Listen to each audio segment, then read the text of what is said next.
Yellow, red, Ivory, black, grey, ये सारे रंग दीवारों पे कहीं ना कहीं आपको देखने को मिलते हैं। Hello, my name is Nikhil और राइज टू सक्सेस नाउ में आपका स्वागत है। आज हम बात करने वाले हैं एशियन पेंट्स की। 1942 में 4 दोस्तों ने मिलकर शुरू की हुई ये मुंबई की कंपनी आज 2023 में 32,000 करोड़ से ज्यादा का टर्नओवर करती है और तकरीबन 10,000 से ज्यादा लोगों को एम्प्लॉयमेंट देती है। तो आज हमारे इस केस स्टडी में हम जानेंगे कि एशियन पेंट्स के ऐसे कौन से 5 सक्सेस प्रिंसिपल्स हैं जिससे आप अपने बिजनेस में सक्सेस की सीढ़ियां चढ़ सकते हैं। चलिए आगे बढ़ते हैं और सीखते हैं एशियन पेंट्स से कि कैसे एक अच्छी और बड़ी कंपनी बनाई जाए। सक्सेस प्रिंसिपल नंबर 1 वो है कस्टमर रिलेशनशिप। एशियन पेंट्स ने सबसे पहले शुरुआत की थी डायरेक्ट सेल्स के साथ। उन्होंने मार्केट में एक नया तरीका लेके आया कि कंपनी से डायरेक्ट डीलर या रिटेलर के पास माल पहुंचता था, जिसकी वजह से उनके रिलेशनशिप बहुत ज्यादा स्ट्रांग हो गए और डीलर्स को ये एहसास हुआ कि वो कंपनी से डायरेक्ट ले रहे हैं। इसकी वजह से उनकी लॉयल्टी कंपनी की तरफ बढ़ गई थी। इसी तरह से उनके डीलर्स बढ़ते गए और कंपनी का सेल बढ़ते गया। Coming to success principle number 2 जो था उनका फोकस ऑन डेटा।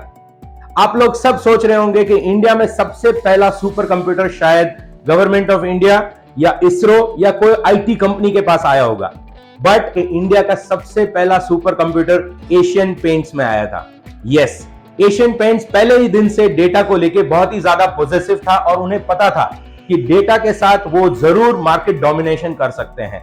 और इसी वजह से जब सुपर कंप्यूटर उनके पास था तो वो हमेशा से एनालिसिस करते थे डेटा के बेसिस पे और उसी डेटा के बेसिस पे अपने प्रोडक्ट्स, कस्टमर सर्विस और डीलर नेटवर्क को वो चलाते थे। और आज हम लोग सब जानते हैं कि एशियन पेंट्स इंडिया में डोमिनेट करता है पेंट इंडस्ट्री को और कहीं ना कहीं उसका बहुत बड़ा योगदान उनकी इस स्ट्रैटेजी पे है जो था डेटा। अब बात करते हैं प्रिंसिपल नंबर 3 की, जो है उनका इनोवेशन।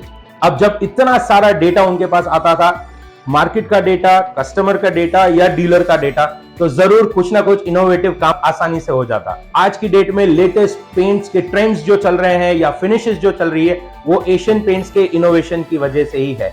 और इस डेटा और इनोवेशन की वजह से मार्केट लीडर बनने में उन्हें कभी भी दिक्कत नहीं हुई है और वो हमेशा से आगे और मैक्सिमम शेयर मार्केट का अपने पास रखे हुए हैं। अब बात करते हैं प्रिंसिपल नंबर 4 की, जो है क्लाइंट रिलेशनशिप। कोई भी बिजनेस को आगे ले जाने में क्लाइंट के साथ अपने रिश्ते पक्के रखने में सबसे ज्यादा फायदा होता है।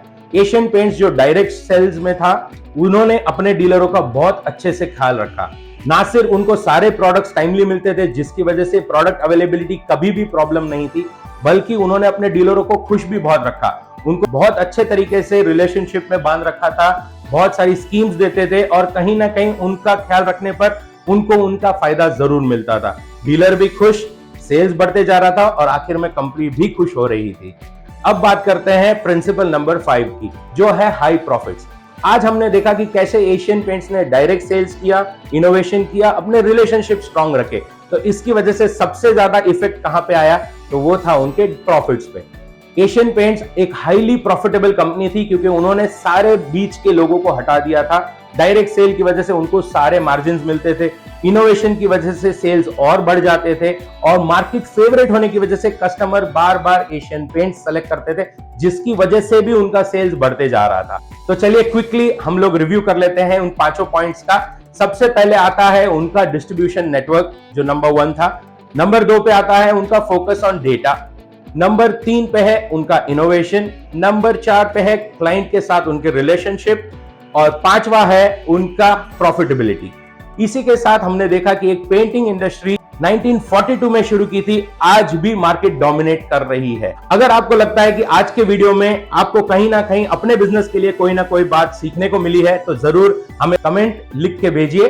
और आपको लगता है कि इस वीडियो से किसी ना किसी का फायदा जरूर हो सकता है तो प्लीज शेयर जरूर कीजिएगा। अगले वीडियो में फिर से एक बार मिलेंगे और एक केस स्टडी के साथ। तब तक के लिए थैंक यू फॉर वॉचिंग।